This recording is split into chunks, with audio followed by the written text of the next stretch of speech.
namni olii gadi yaa'ee harka nama jala qabatu arsi. Osoo qayeetiyyatti ormuu quufaa jiru. Abbaa gadaatu si waame galii muramtee muka keessa deemuun hin jiru. Haati balbala bantee gadi baaftee mana deebistii kennee muram. Oromoo yoo lolte mariin lolti. Wanni adda mucaan tokkichi yakka dalage fiigee danqaratti. Murtiilee jila yaa'asii komandoo kan hara laangan rootitti taa'amaatiin ture irraa kan fudhatameedha. Abbaa gadaatu si waame koottu galii akkasuma arsiin kaleessa hattuun qabdu koottu galii haati manatti haa galchitu waa'ee hannaa akkasuma gartee waa'ee nageenyaa ka jedhurratti murtiilee asirratti darban keessattuu kan waa'ee siyaasaatiin wal qabatu viidiyoo kana tokko mee waliin dhageeffanna. Ana bira moobaayila biraa bagar deebiidhaan gara chaanaala kiyyaaftan isin jira. Deeggarda jalqabbii gartee haasawa achirratti manguddoonni abbootiin gadaa godhaan viidiyoo tokko isiniif hojjedheetiin ture. Waa'een gartee garee tokko leellisuu garee tokko abaaruudhaa dhufuu danda'a ka jedhu anilleen akka nama tokkotti achirratti illee dubbadheetiin ture dhufuu danda'a kun waanuma gartee namni hundi eegu. Waa'een nagayaa dhugaadha. Eenyumayyuu ni ilaalchisa keessattuu jaarsolii abbootii gadaa hunda ilaalchisa. Haa ta'u garuu akkaataa isaan itti dhiheessan mee walumaan dhageeffanna. Sun akkuma jirutti ta'ee sooshaal miidiyaa kanarratti viidiyooleen gartee hedduu takka dinqisiifatamaa tura. Maaliif walitti dhufeenyi gartee yaa'asii koomandoo jedhamee gartee kan akkas waggaa 8 walitti dhufamu kun amma dura jilli tokko Booranatti deemsifame kan biraa eessa Gujiidha. Boorana Gujii meebii bakka muraasa jechuudha. Akkanumatti silaa godinoota Oromiyaa hunda gartee akkasitti daddachi isaanii irratti gartee wal gahuun kun itti fufameetiin hedduu takka nama gammachiisa. Amma duuba kan hedduu takka hamilee hore maaliif lafti isii koomandoo kun bal'aadha akkasuma namni isii kan irra qubatulleen hedduudha waan ta'eef waliin beeku wal dagatee jira wal yaadee jira wal wallaalee jira. Maaliif yoo walitti hin dhufin bara obboleeyyan yoo hedduu adda tura wal wallaaluu danda'an jechaaf hin jira beekika. Kanaafuu akkasi gartee walitti dhufuun bareedanii aadaa ofii agarsiifatuun akkasuma gartee seera isaanii haaromfatuun akkuma isaan jedhan kana waan safuu cabee fi waan tokko gartee akkasitti sirna isaanii san haaromfatuun maashaallah waan ajaa'ibaati hedduu takka nama gammachiisa. Sababoota as keessatti gartee viidiyooleen siyaasaa mul'atuuni sababoota as keessatti gartee faallaan akkaataa manguddummaa yookiin gartee haqummaan dhimma isaan ilaallatu suni keessaa gartee wanni biraa keessaa calanqisuun faaruun paartii tokko faaruun gartee garee tokko faarsuudhaa keessaa calanqisuuni sooshaal miidiyaa kanarratti hin qabbanaa'e jalqaba yoo laaltan hedduu garuu akkasitti gartee marma fuudhanii lafaan dha'uun sirriidha jedheetiin hin fuudhan akka nama tokkootti. Nama hedduu argita gartee kan busheessu jechuudha.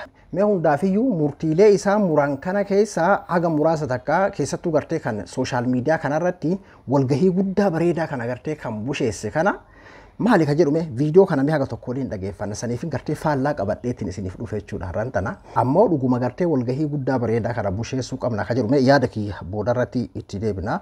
Hundaafiyyuu mee jalqabame. Ifada. Kadhachuun babal'atee jira muramtee muri. Kadhaan babal'atee jira muramtee muri. Arsiin kadhattuun qabu muramtee muri. Rakkataa gosatu gargaara muramtee muri. Rakkataa gosatu hirphaa muramtee muri. Gosa namni isaa kadhataa ta'ee argame jilba ambaattu itti yaa'a muramtee muri. Magaalaa adda addaa keessatti namni olii gadi yaa'ee harka nama jala qabatu arsi. Osoo waan dhabe hin qabne. Osoo qayeetiyyatti ormuu quufaa jiru. An hojjetatuu didee. Ilmi haadha abbaa dhaga'uu didee ilma abbaa sangaarraa fuudheen qonni ilma eeganaa haadha abbaan dhageen arsii biratti hanni fafa kalee gaara kanatti namni midhaan makiinarraa duuban buusee hatu eenyu amma. Gadaa badhaadhinaa kana keessa tokko gartee taateen haarayni galteen haarayni wanni haarayni taa'ame kadhataan Oromoodhaa baay'achuudha. Naannoo tokko gartee naannoo amma caamaan dhawame caamaan miidhamu tokko jiraatuu danda'a fakkeenyaaf amma kadhataan jechuudha. Garuu jiddugaleessa kana seena jechuudha. Arsii jiddugaleessaa kana fakkeenyaaf akkuma isaan jedhan kana hin kadhatu dhuguma akkasumatti barreellee namni gartee gosumaa wal jiraachisaati yoo gartee rakkoon jiraatellee zakaayyuu walitti baasaa gosaan wal gargaaraa kan dalagataa akkasumatti jiraata jechuudha. Wanni haarayni faantuun haarayni baate kadhaadha. Akkaataa itti abbootiin kennarlee gartee durirra daa'imummaarraallee tinuu himaatiin guddanirraallee akka qaanyii akka fafaatitti ilaalama deemee namni tokko gartee kadhatuun jechuudha. Har'aan tana kadhataan magaalaa keessa guute arsii jiddugaleessaa kana jechuudha. Maaliif garuu kadhaan kun dhufeedha amma dhugaadha fafa qaanyiidha. Wanni isaan tuman kun illee naa ta'ee jiran. Garuu ammoo magaalota hunda keessa illee ta'uu baatu rakkoo nageenyaatiin wal qabatu isinitti hin fakkaatu. Bakka rakkoon nageenyaa jiru keessa dandeessee dandahuu baattee bakki dararaan itti heddummaattu nama qeerroo jedhame nama dardara jedhame nama tokkocha ganda keessatti agartu barbaadiyaa keessa jechuudha. Hundi isaa dheessee magaalota aanaa godinaa kan danda'u gartee hagaa Hadaamaa fi Finfinneetitti jechuudha. Lubbuu isaa baraaruudhaaf. Amma fakkeenyaaf godina Arsii keessaa aanota muraasayyuu bakki gartee rakkoon nageenyaa jiru bakki gartee waboo fi mootummaan itti keessatti wal waraanaatiin jiru aanota san keessa baadiyaa keessaa nama agartu. As keessa kan humna hin qabne akkam ta'a fakkeenyaaf kan muka baadiyaa ooyiruu sanirraa buqqa'ee jiraatu hin dandeenye akkam ta'a. Akkasuma gartee bakka rakkoo nageenyaatiin waa himmaan gartee jiraachuu kanaati iyyuu irraa buqqaanii qe'een guutuun gubatte shirka akkam taate fakkeenyaaf. Qe'een Oromoo guututti barbadoitachuun ni danda'ama bara. Taraa takka as jidduun qumaara taphatamu ibalutu akkas godhee taraa takka ammoo gartee warra mootummaatiin isin gartee shanee nyaachiftan naannoo tokko keessatti yoo gartee na lolle ta'ame amma waboo waliin ittiin wal lolan isin gartee shanee kan qallabu guutumatti barbadeessan jechuudha ga'ee isaanii. Rakkoo akkanaa kanaan namni kan danda'u gartee kan danda'u magaalatti ilma isaa galchaa magaalatti galaa jiraata kan hin dandeenye akkam ta'a. Maal mee fakkeenyaaf carraan inni qabu maalinni osoo qe'een kiyya quufaati kadhatti bobbaatan kadhaa waan nama jibbisiisu waan fokkattu waan Oromiyaa guutuu keessa Itoophiyaa guutuu keessa illee osoo badee akkuma gartee gaafa duraa jedhamu warri badhaadhinaa jedhu san qamadii gartee quufnee ala ergine akkuma jedhan san osoo quufanii ala erganii osoo akkasii namni hundi quufee hedduutu akka nama gammachiisa. Garuu namni quufee akkuma gartee durii sanitti qotatee galfatee osoo danda'u osoo gartee haala saniin jiraatuu danda'u eenyu kan kadhaa filatu eenyu kan fuula namaa filatu wanni kadhaa irra hadhuuti wanni kadhaa irra ulfaatu hin jira. Kadhaa waan qananiin keessa hin jirre kadhaan gartee waan gammachuun keessa hin jirre azaaba fuulli namaa azaaba. Kanummaan kadhatan sun maal harkaa qaba. Yeroo har'aan tana namni nyaata takka ajajateetiin hoteela keessa taa'eetiin nyaatu hanga itti uf jibbu takka jechuudha. Kadhaan heddummaatu irraa jechuudha. Innaa kanaafuu kanallee gartee isaan akkasii murtii dabarsan ka biraa ammoo hanna.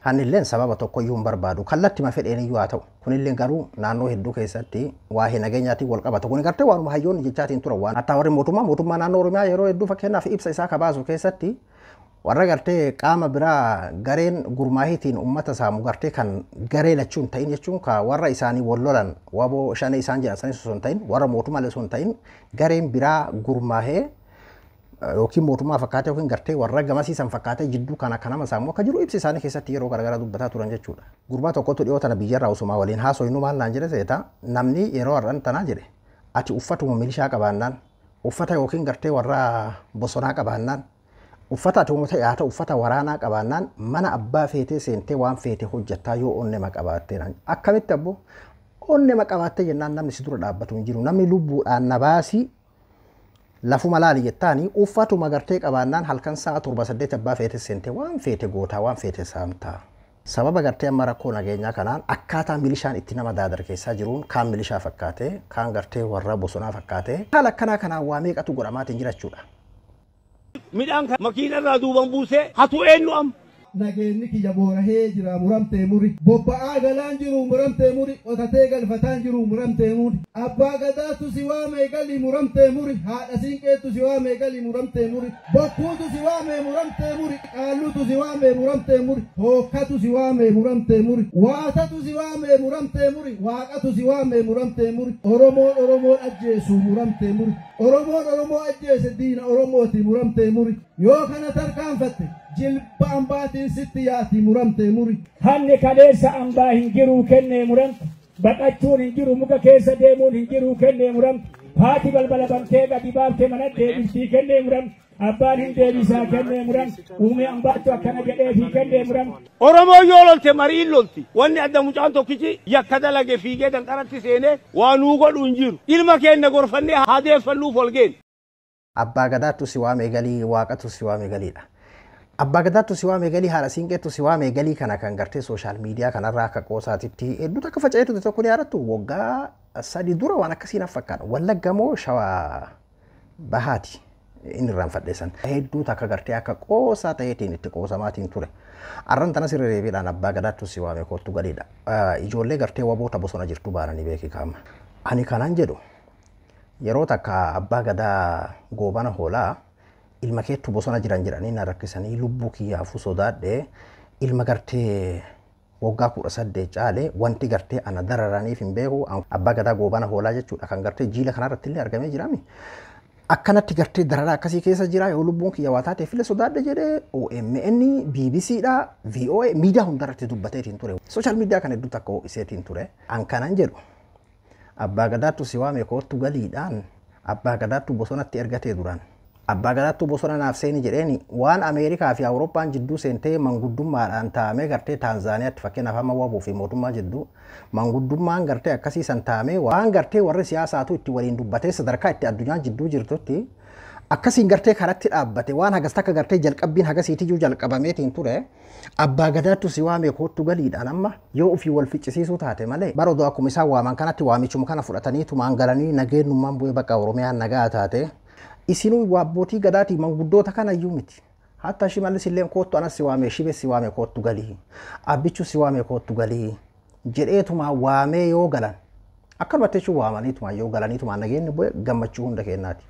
Garuu kuni yoo gartee ofii keessanii du'a walirratti labsuu dhumaatii haaraa labsuu taate malee nagaa buusuu galchuudha jedheetiin hin fudhan. Ganaa aanaadhaan dirqama walirra kennaa jedhanii barsanuu afaan guuttatanii jechuudha. Aanaadhaan. Waggoota 8 kan eessa jirtarra eega wanni akkasii danda'ame salphaadhaan maal abbaan gadaa manguddoon hin jirtu tuulama keessa hin jirtu lixa biiftuu hin jirtu wallaggaan hin jirtu gujii hin jiru. Gujiin fakkeenyaaf sirna gadaa isaa gadi hin dhiifne bakka gartee har'aan tana sirni gadaa keessatti hambaan isaa hafee gujii fi booran akkam ture fakkeenyaaf waggoota gartee dabran kana jechuudha. Kaarsii xiqqaadhaa bara isaan sammaa itti dhiisarree fakkeenyaaf. Oromoo yoo lole marii lola malee ilmi tokkochi gartee wanni deemee danqaraa yookiin bosona seenuuf mariidhaan maal lola Oromoon. Fakkeenyaaf amma warri amma abbootiin amma jaarsolimmaan gartee waan kanarratti murtii akka isaan dabarsan boriyooman isaanii galtee akka gartee dheengadda goobana hoolaa amma jenne kana rakkoon akkasiis yoo isaan mudate hoo. Oromoon Oromoo ajjeesuun gartee qaanyiidha. Oromoo ajjeesuu hin jiru kuni gartee muramte dhugaadha. Oromoo ajjeesuu hin jiru. Tole hayyee warri mootummaa Oromoo waggoota 8 kana fixan jiru abbootii gadaa warruma gartee akka isinii kan abbootii gadaa karrayyuu kan jumlaadhaan fixan san gaafsan hoo eessa jirtan maa ibsuma takka hin baasina.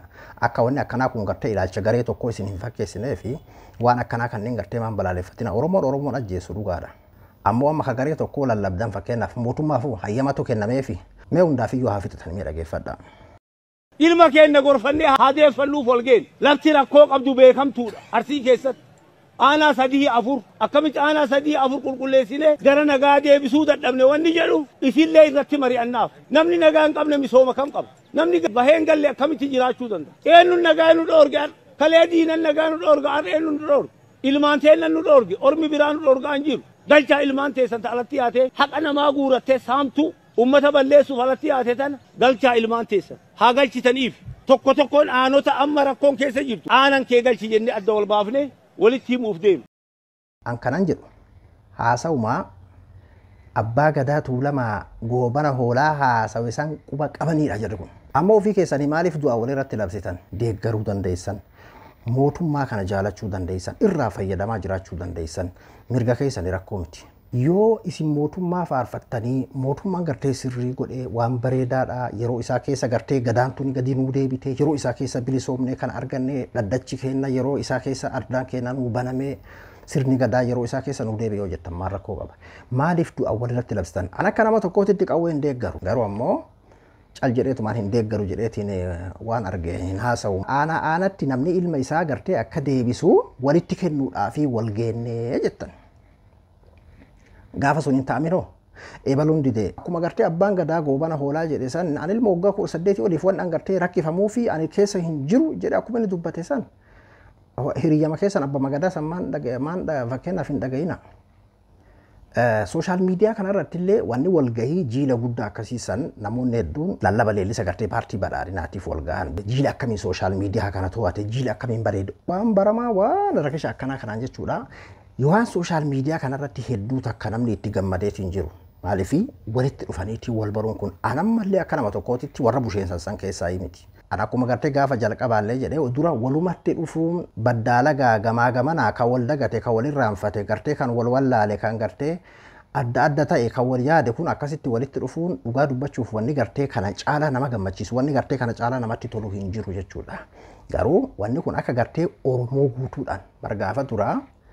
Oromoon guutuun tokkummaadhaan akka ittiin qoodaa ture akka ittiin irraa gammadaatiin ture jechuudha. Fidanii kaakunoo kanaan nyaata akkasitti gartee mi'aayisan soogidda gartee kiiloo 5 irratti gadi naqanii jechuudha fidanii. Waa'ee nagaa hin dubbatina miti waa'ee nagaa manguddoo ilaalata jaarsolii ilaalata garuu haqummaadhaan dhugummaadhaan waanuma gartee kaleessa kaadiree lallabaa turte arrammoo ati kootu si hamee galii ilma kee gorsii galchii Nageenyi dhugaadha manguddoon ilaallata karaa dhugaatiin ammoo karaa sirriitiin akkamitti gartee nageenyi bu'uu qabaa fi akkamitti gartee godhuu qabaadha waan jedhutu duuba jira malee dhugaadha waa'ee nagaa isin ilaallata osoo qulqullummaadhaan gartee akka manguddummaatti akka gartee abbootii gadaa sirna gadaa dhugaa sanitti osoo gartee karaa saniin gadi dhuftanii waanuma gartee sirriitti waanuma isin ilaallatulleedha.